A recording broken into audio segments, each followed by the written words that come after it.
আসসালামু আলাইকুম। এটিএন বাংলার সংবাদে সবাইকে স্বাগত জানাচ্ছি। আমি ওয়াহিবা রাইয়ান।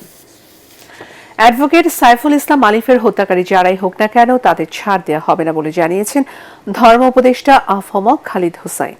চট্টগ্রামের লোহাগাড়ার কবর জিয়ারত শেষে সাংবাদিকদের প্রশ্নের জবাবে তিনি একথা বলেন। এ সময় অপরাধীদের শনাক্ত করে দৃষ্টান্তমূলক শাস্তি নিশ্চিত করা হবে জানিয়ে গুজব থেকে সবাইকে সজাগ থাকার আহ্বান জানান।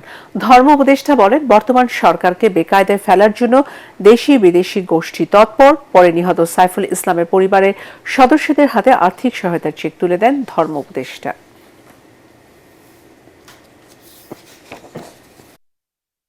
অ্যাডভোকেট সাইফুল ইসলাম আলিফের যারা হত্যাকারী তাদের আইনের আওতায় এনে তাদের দৃষ্টান্তমূলক শাস্তি দেওয়া হবে। দেশে বিদেশে এই গভর্নমেন্টকে বিব্রত করার জন্য একটা গোষ্ঠী তৎপর।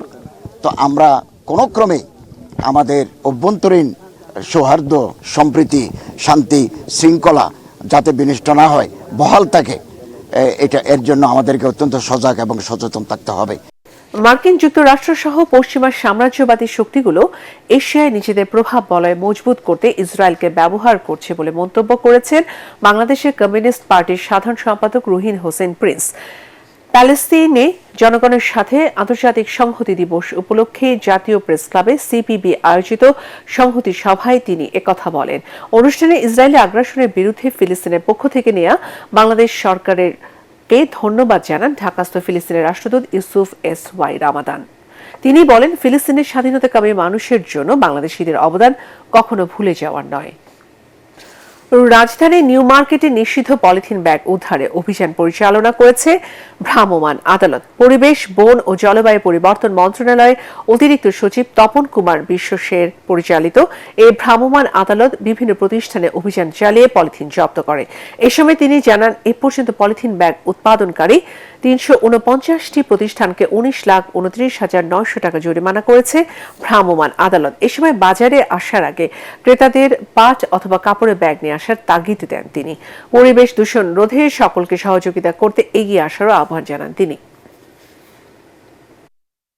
আপনাদেরকে বলবো যে কোনো ধরনের পলিথিন ব্যাগ আপনার শপিং ব্যাগ আপনারা রাখবেন না।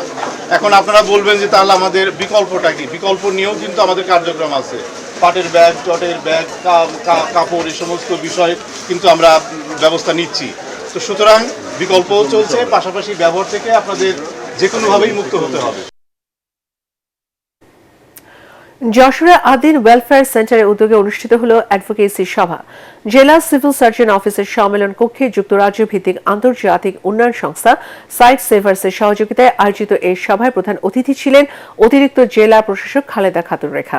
সভাপতিত্ব করেন civil surgeon doctor Mahmudul Hasan.